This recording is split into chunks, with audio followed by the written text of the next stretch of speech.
The music industry has always been unforgiving. She's a super freak, super freak. One bad album, one failed tour, one wrong decision could end a career that took years to build. But sometimes salvation came from the most unexpected places. When I was a little bitty boy, my grandmother bought me a cute little toy. These are 12 joke songs that pulled dying bands back from the edge and gave them new life. Number 12, Dude Looks Like a Lady by Aerosmith.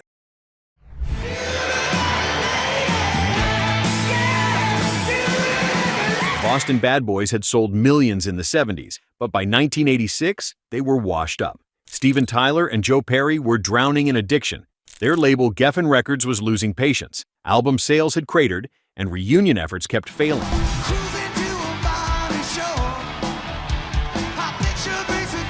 Then came Rehab, and a silly song inspired by Motley Crue singer Vince Neil at a bar. This cross-dressing rocker from Permanent Vacation became their unlikely comeback anthem in 1987. The track hit number 14 on the Billboard Hot 100 and pushed the album to platinum status immediately, eventually reaching 5 times platinum.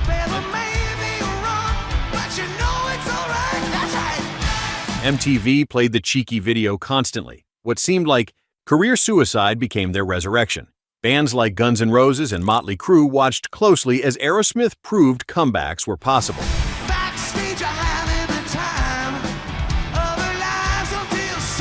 Number 11, Come and Feel the Noise by Quiet Riot.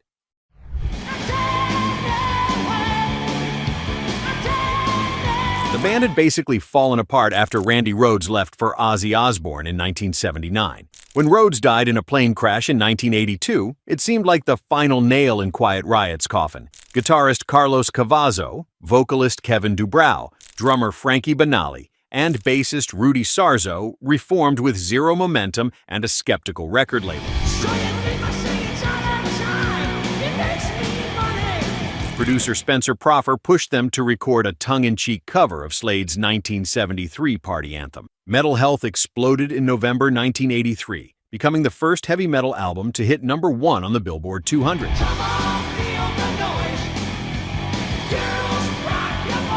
The single climbed to number 5 on the Hot 100. What started as reluctant filler became a cultural phenomenon. MTV rotation made them household names. The song's success paved the way for the entire hair metal movement that dominated the 80s.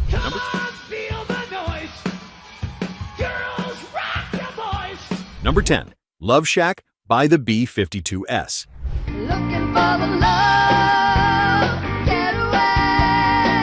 The Athens, Georgia new wave pioneers had ridden the quirky energy of Rock Lobster to cult fame in the late 70s. After guitarist Ricky Wilson died from AIDS on October 12, 1985, everything fell apart. The band took a 4-year hiatus, devastated by losing their co-founder and musical architect.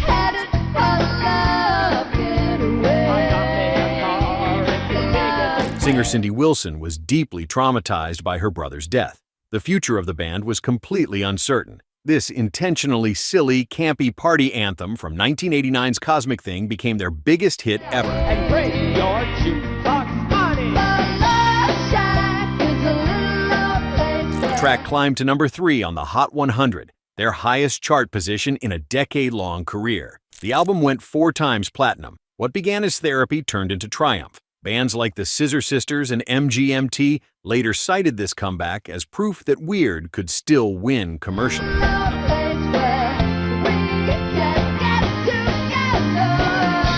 Number 9, My Ding-a-Ling by Chuck Berry.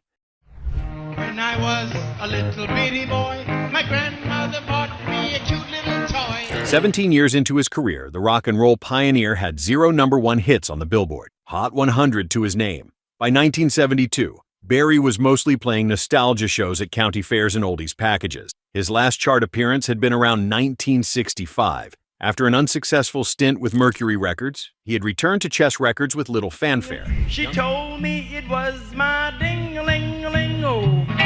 Younger audiences knew his songs from cover versions, not originals. This juvenile double entendre sing-along recorded live at the Lanchester Arts Festival in Coventry, England, became his first and only number 1 on the Billboard Hot 100 in October 1972.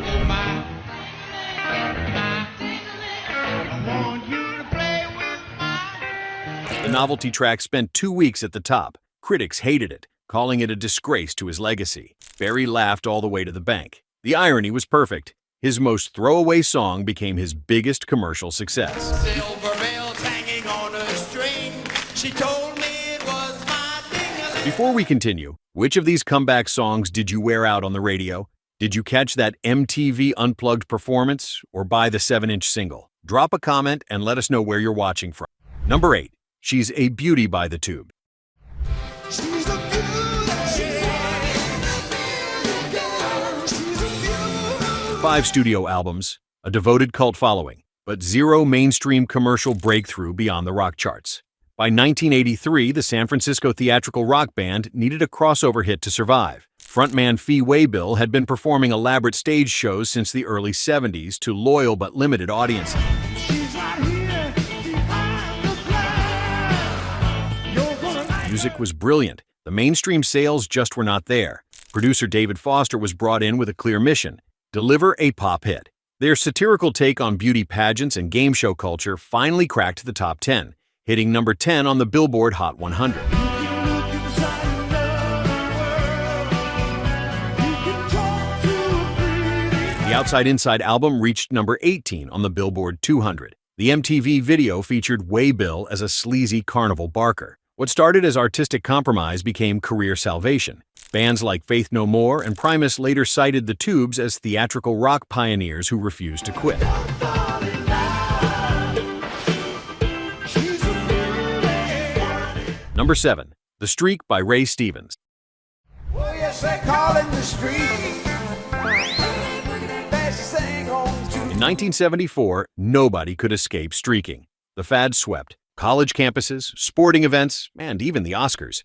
Ray Stevens saw gold in that cultural moment. Despite having scored a number 1 hit with Everything Is Beautiful just 4 years earlier, his commercial momentum had faded. just as proud as he can be of his anatomy.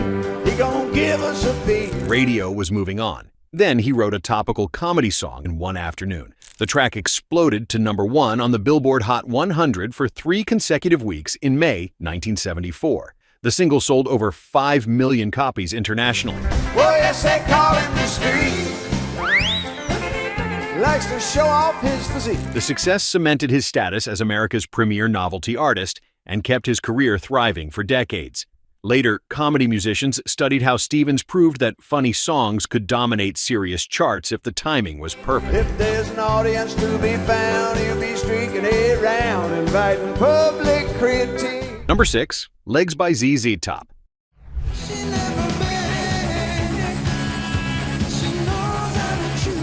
Eliminator changed everything for the Texas Boogie Trio. By 1983, their blues rock sound risked becoming outdated.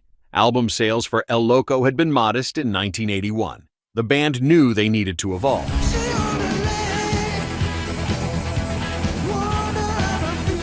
Then guitarist Billy Gibbons, inspired by new wave and electronic music, pushed the group to experiment with synthesizers and drum machines alongside their signature boogie. The song hit number 8 on the Hot 100 in 1984, their highest charting pop single ever.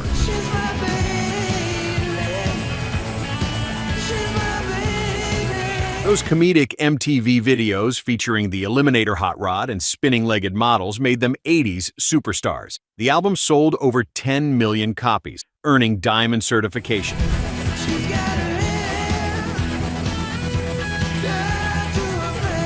What could have been career suicide, abandoning their roots for synth-pop, became brilliant reinvention. Artists like the Black Keys and Kings of Leon later studied how ZZ Top adapted without losing their core identity.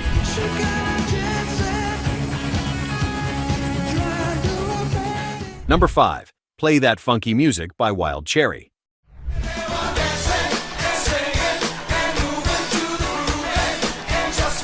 Sweet City Records took a chance on an unknown white rock band from Steubenville, Ohio in 1976. Lead singer Rob Parisi had been playing clubs since 1970 with 0 success. One night at a predominantly black venue in Pittsburgh, the band was bombing with their rock set.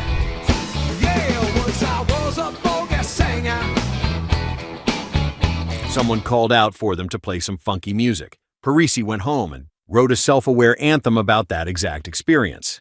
The track hit #1 on both the Billboard Hot 100 and R&B charts simultaneously in September 1976. The single went platinum, eventually selling over 2.5 million copies.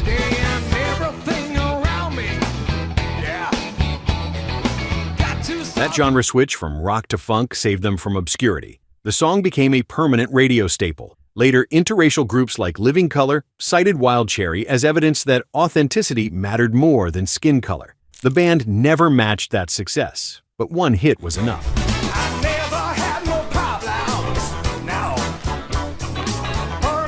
Which of these joke songs surprised you the most?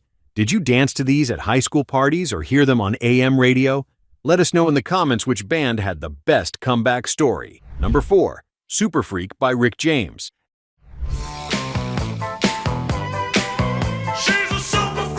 After years of modest R&B success, Rick James was frustrated in 1981. His previous albums had solid black radio play, but zero crossover appeal. The funk maestro needed a mainstream breakthrough. He wrote this campy party anthem about a wild groupie, channeling his own outrageous persona into every note. She's a very kinky girl. Street songs went platinum and sold millions of copies worldwide. Super Freak hit #16 on the Hot 100 and #3 on the R&B chart. MTV played the video constantly. The song became his signature track and commercial breakthrough after years of trying. She likes the boys in the band. MC Hammer later sampled it for You Can't Touch This, and the two shared a Grammy for Best R&B Song. Can't touch this. Introducing James to a whole new generation. Artists like Prince and Outkast acknowledged James as proof that Freaky could sell big. When I make my move to her room, it's the right time. Number 3. Come Dancing by the Kinks.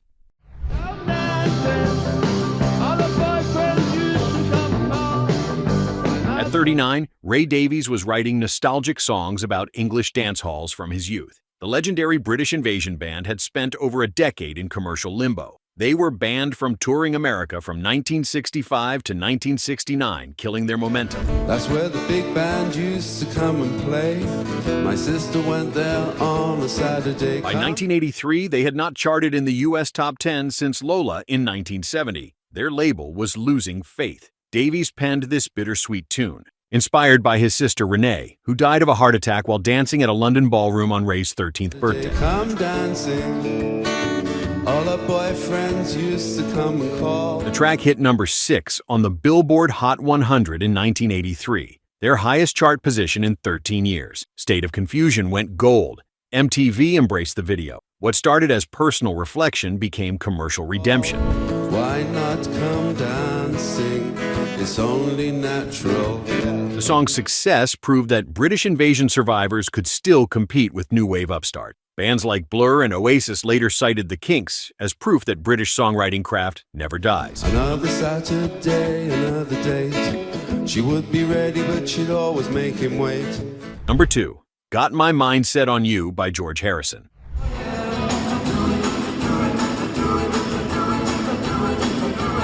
The Quiet Beatle had been largely dormant since the early 80s with no hits and little public presence. His last album, Gone Troppo, flopped in 1982, barely cracking the top 200. Critics called him irrelevant. Radio ignored him. At 44, Harrison seemed content gardening at Friar Park. Then producer Jeff Lynne from Electric Light Orchestra convinced him to record one more album. They chose an upbeat James Ray cover from 1962. The furniture dancing music video became an MTV sensation in 1987. The single hit #1 on the Billboard Hot 100 in January 1988, his first chart topper since Give Me Love back in 1973.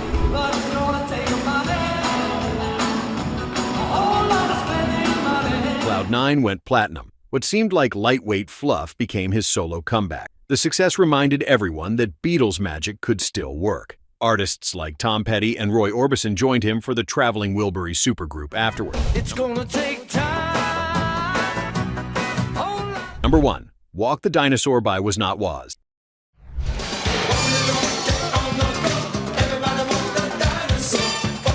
Years of cult obscurity, zero mainstream success. This quirky Detroit art funk collective had been making weird, uncommercial music since 1979. Songwriters Don Was, David Was, and Randy Jacobs created bizarre tracks that confused record labels.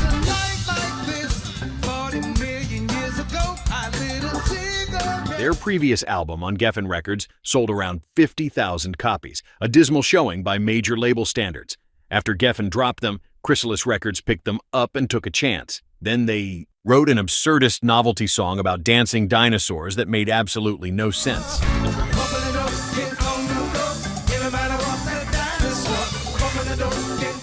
The track hit number 7 on the Billboard Hot 100 in early 1989, becoming an international phenomenon. The song later appeared in the Flintstones movie, cementing its pop culture status.